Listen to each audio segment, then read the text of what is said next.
Hello and welcome to this new video, which is part of a series Keep It Short and Simple in ELT.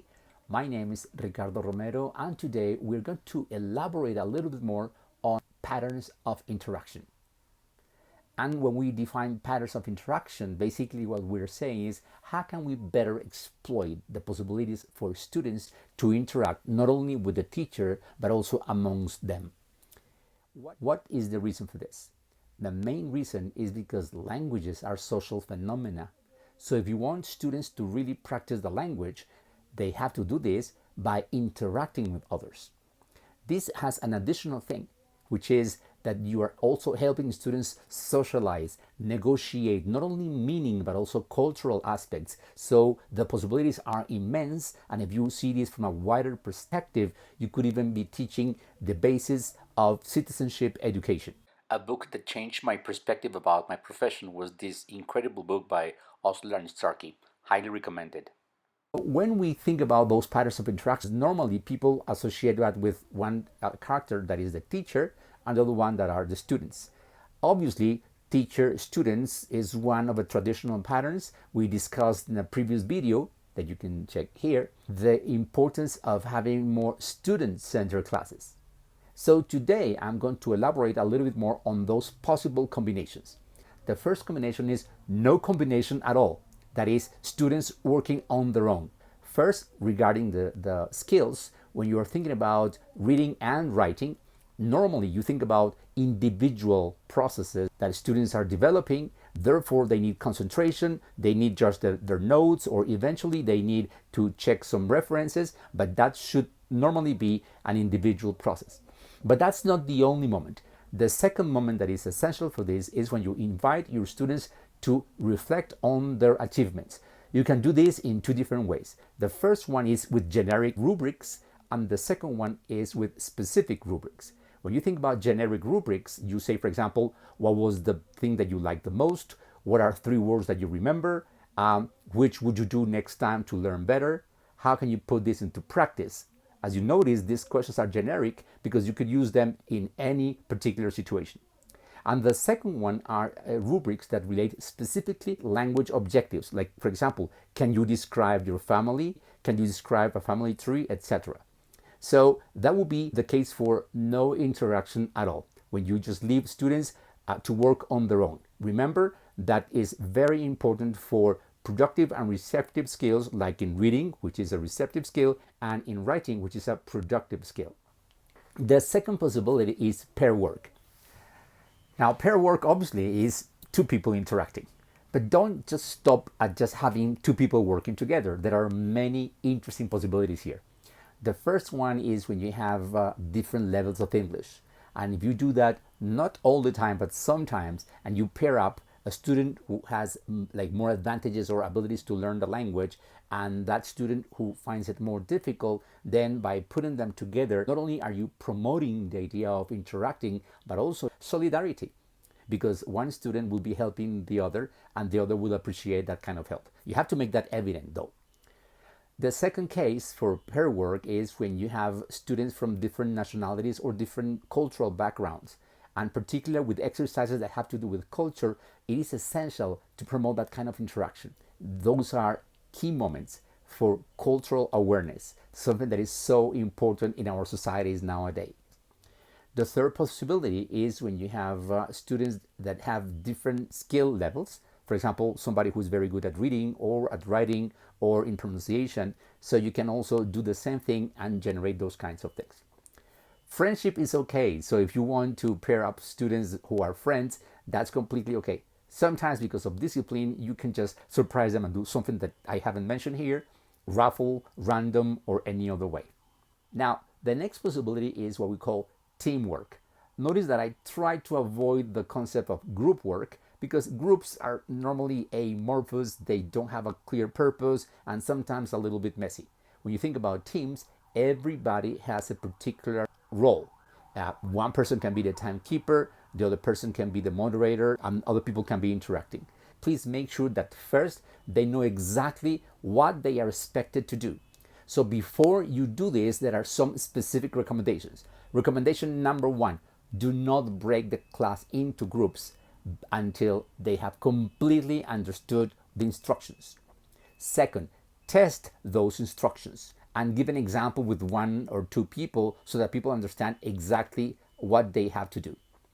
If you find yourself moving from one team to the other, repeating the instructions, something went wrong with the instructions. So here are some alternative ways to break a class into groups. The first one is you have two lines of students, one facing the other, and then you ask the last person on one side to move to the other side, and so the students will always have one person to interact with. The second one is inner circle, outer circle. The inner circle is rotating all the time to the left, one person, and you have exactly the same result.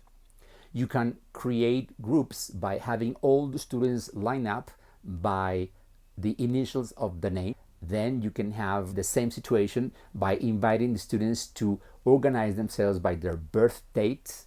And it is a very interesting one because they discover that some people's birthdays are on the same month or on the same day. A very natural way of making students mingle is in communication gap activities. I have part of the information and I need to look for the other part of the information. Or when you give them a very simple survey and they have to find people with certain characteristics or hobbies or a certain meal that they like. When you ask students to interview other students, this is a really important thing because then everybody will feel responsible and will feel that they need to know what and how they're going to be presenting. What are the advantages of these patterns of interaction? Well, the first advantage is that you're actually giving the learners more speaking time. It's really important. Remember, you're teaching a language, and it is in those interactions when they learn how to negotiate content and meaning. The second reason is because it changes the pace of the lesson. And what that means is that it is now on the student's side, and they have to be responsible for their own learning. The third reason is that this takes off the spotlight from you, the teacher, and it moves them on to the students. And they become responsible learners because they know that they have to be in charge. This is also essential because everybody's voice can be heard. And if you tell the students that everybody is invited to participate, please make sure that that is happening. That's one of your roles.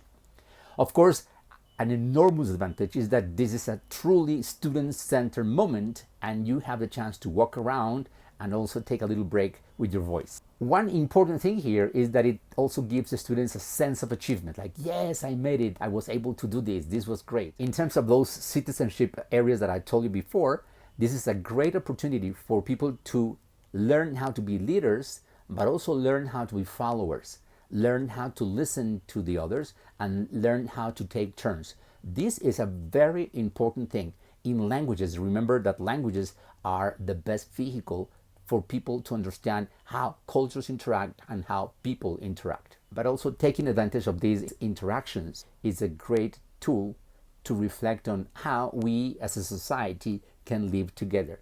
How did you manage different opinions?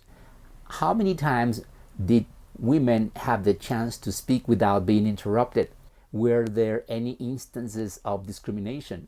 Those are things that go beyond the lesson, but are, in terms of education, essential in promoting teamwork. Now, some of the possible drawbacks. Number one is, yes, losing control in terms of discipline. But what experience has shown is that if the students know exactly what they have to do, how they have to develop it, how much time they have, what is the final output, and how they're going to be assessed, those risks are lowered at a maximum. A second risk is that the language classroom can become very noisy, and this is a risk that we as language teachers have to face all the time. I mean, I think that there are basically three cases. The first one is physical education, but normally they go out. The second one is the class of music, and the third one is the English class. So we need to learn to live with this, but there is something that can eventually help. So you can instruct students that the best way to be effective is to lower the voice. If everybody lowers the voice, then everybody can listen to everybody. Now, whatever the interaction pattern you decide to use, always find a moment to work on feedback. That feedback can have different forms and shapes. You can invite students to reflect on how well they interacted, what was the output, what worked better for each one of them. You can have these reflections at a team level. You can have those reflections at a pair level, but you can also have these reflections at an individual level, asking students how well they did. And of course, finally, it provides you with an incredible opportunity to monitor learning. You can be walking around, you can be taking notes, you can be asking questions, you can be facilitating. Don't take over, let them interact, and you will see that that is also another possible way where you really become a facilitator, a curator in the learning process. So I hope you find this video useful. Thank you very much. Don't forget to register and to like it if you found it useful, and share.